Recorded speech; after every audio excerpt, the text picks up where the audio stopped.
guess the color in three chances. চল প্রথমে চোখ বন্ধ কর, আমি চুজ করবো কালার।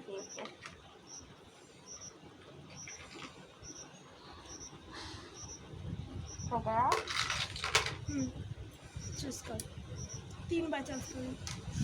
ওকে, মানে এখান আই থিঙ্ক এইটা না, তাহলে ও ও আসবে, তিনটে চান্স, আর 2টো চান্স আছে।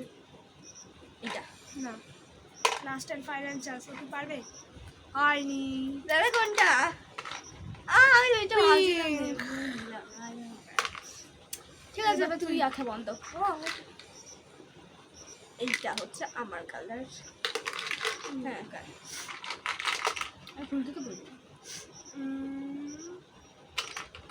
নো, আর 2 chance. No, last chance. Right. আমি তো